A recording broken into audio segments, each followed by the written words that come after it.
Hey, it's Front Row Phyllis coming to you live from Backstage at the Allstate Arena. And we are actually here on one of the biggest country shows, and I'm talking about Blake Shelton's. And I am sitting here right now with one of his special guests, and you probably guessed it by now. And he was the winner of The Voice, Team Blake last year, and I'm talking about Sundance Head. Hey, how are you? Good, thank you. Hello, everybody. It's so great to have you here. It's a lot of fun. Thank you for doing an interview with me. Yeah. And happy St. Patty's Day, right? Yes, that is right. Happy Right? St. Patrick's Day. Right. Do we do anything special for St. Patty's Day? Did you get a chance to? Well, not yet, but we have a few things planned. Oh, good. How things work out. Yeah, exactly. We got to throw in some of the green beer we were talking about, right? That's right. I heard y'all dyed the River Green. We do. We dye the river green. You know, I have to tell you, in Chicago, everyone is Irish. Everyone. It doesn't matter. Right. So on St. Patty's Day, everyone's Irish. So yeah, we dyed the river green last week and had a big parade. And then, you know, the festivities go on for about a week. I like your eyeshadow. Yeah, exactly. My makeup artist had a good time with it today.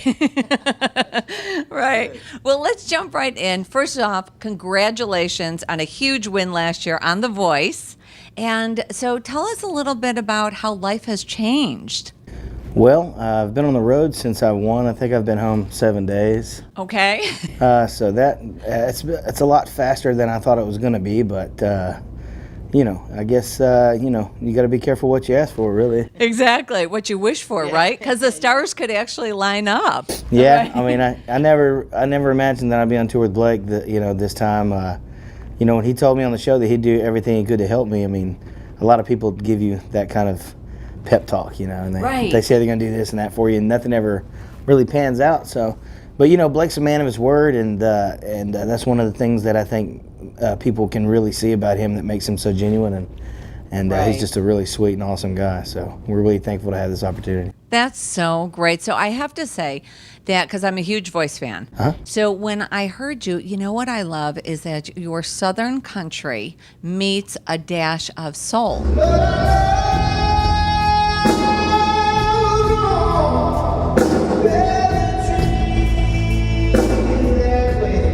And so when I put that together, I thought to myself, well, when you went on, did you immediately gravitate that it was going to be Team Blake, or did you maybe think maybe Alicia? What were you thinking? Well, I always wanted it to be Blake because I admire him so much as an individual, and he's done everything in the business that I would like to do. Right. And people in the industry really trust Blake and rely on his integrity, and that's also a thing that I believe is a character that I have. So I thought that we had a lot of things that were similar.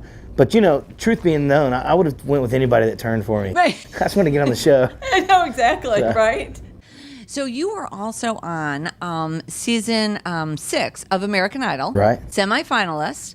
And so tell us a little bit about, is there a difference in the two shows? I mean, American Idol. Yeah, there was a huge difference in the way that the people were treated. Yeah. As far as the artists and everything. Yeah. So there was a big difference, but I felt like most of the difference in those two shows was me as an individual. I think I'd changed so much, and really, I don't think I was prepared for any type of success or anything that would have happened from American Idol. I just wasn't ready as a person, really, or an artist. So I'm thankful that I didn't win, you know, and that I had the opportunity to go back and start over. So That's so great. So, you know, music obviously is in your blood because your dad, Roy Head, who was, you know, the hit song Treat Her Right from the 60s, right?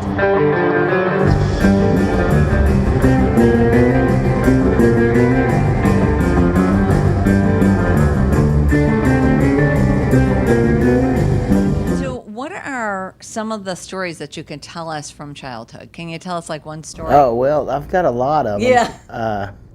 Most of them can't make it to TV, Oh, okay. unfortunately. But I can tell you one time, I remember when I was a kid, it must have been 81 or 82, that Stevie Ray Vaughan and my dad were working together, and they got in an argument, and my dad told Stevie Ray Vaughan that he wouldn't amount to anything because he was using too many drugs and stuff. And they pretty much parted on an awkward division. And then I remember 2 or 3 years after that, like Steve Ray Vaughan was the biggest guy in Texas. Really? And I was like, Dad, what happened there?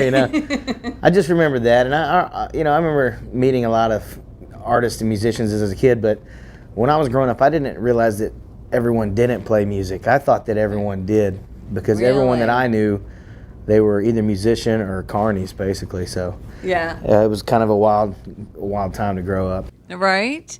So, speaking of that, is there any one person that inspires you when you're creating your music? Well, there's a lot of things that inspire me, but my wife's a huge inspiration for me, along with my father and my mother, and basically my family inspires me the most. Right. So everything I do, I really think about them and try to put them before everything.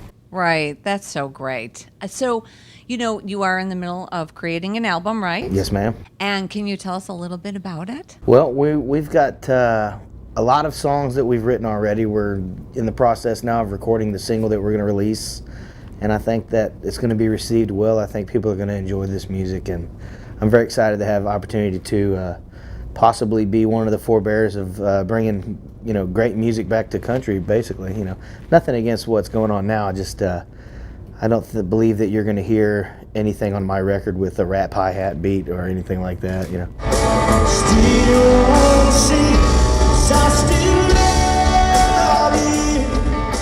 We're just going to try to bring genuine music back with great lyrics, great vocals, and kind of a old school sound to it. And I'm really excited to have the opportunity to do that. That's great. I'm sure your fans and fans that aren't even fans yet are going to jump on that too.